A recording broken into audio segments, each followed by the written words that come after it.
What's up guys? I'm Shoa Bang. I'm a filmmaker, content creator, videographer, what do you guys ever want to call it. College started around 2 months ago, and as a former college kid, I went through the business school, graduated university with a digital marketing degree. Although I did learn a lot, it never fulfilled my passion as a filmmaker to create content and to work with businesses and brands and that whole realm of things. And I want to give you guys some advice as a former college filmmaker, and hopefully that these tips and tricks and advice that I give you guys will help you guys down the line during your college career. So first things first, literally just start. Like, that is the #1 thing that you gotta do. Don't ever put in your mind that you'll put it off later because you'll end up never doing it. Literally, when I started, I started with my iPhone, which brings me on to my next tip, which is use what you have. Being a college kid, you're more than likely broke. With that being said, being a college filmmaker, you have to use what you have that's disposed to you. And for me, it was this phone and a Zhiyun gimbal that was for smartphones. I literally use these things for the majority of my video content that I put out my first semester, just getting back into it. And although it wasn't to the quality of a DSLR or mirrorless camera, I still was able to put out content, make things, and it just reiterates the whole just starting and just using what you have. My next piece of advice is to work on campus. No matter if it's within your marketing department, graphics department, or even events. The important thing about events is that the university wants students to go to these things.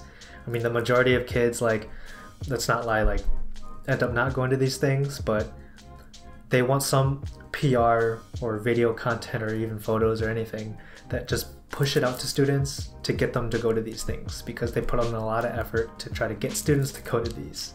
And that's where you as a content creator, filmmaker, videographer comes in and makes that video, visual, moving picture, promotional content for these events for your university.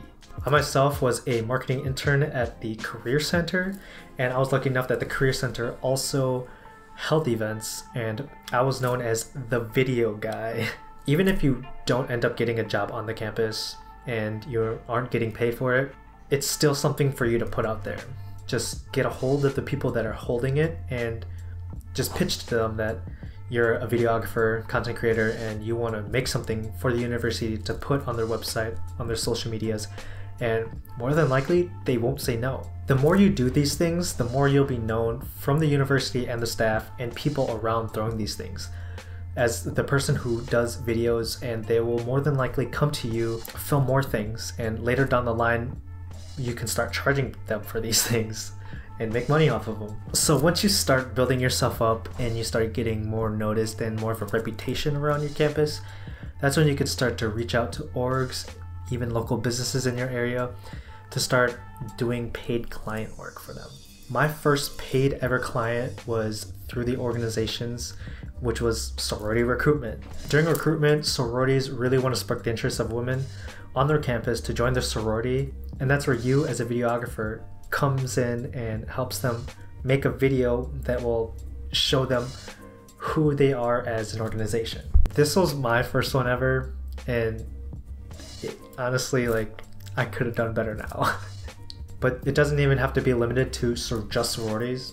It can also be fraternities or even other organizations on campus as well.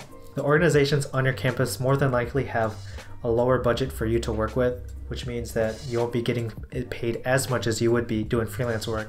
But the important thing is that you are still getting paid and you are still building relations with these organizations. Down the line, if say a sorority or fraternity want another recruitment video and you've made one for them and they like it, they'll come back to you again. The point is that you are still doing work and you're still putting your name out there. My last piece of advice is to become friends with more photographers and videographers and creative people on your campus. Honestly, being a videographer and content creator is pretty lonely, and to surround yourself with like-minded creative people only feeds into your creativity and your drive to pursue the passion that you have. So building off of one each other and building that network of people is really important, and always remember to stay connected with these people. Do not try to let them flow away, you know?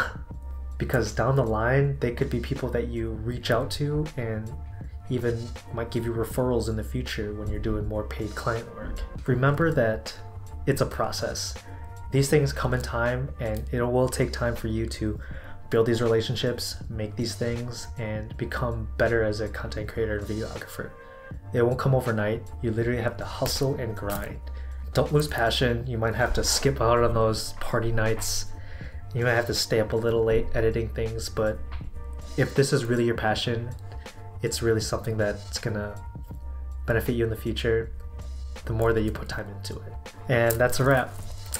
Thank you guys for all watching this video. I hope you guys take these tips and advice that I'm giving out, that I've learned over the years, to implement into your filmmaking career while you're going through college. I will be posting more about content creation, videography, films, tips and tricks, and all that jazz. So just subscribe, hit the notification bell, and follow me on my Instagram. You guys can see a lot of my content that I put out on there.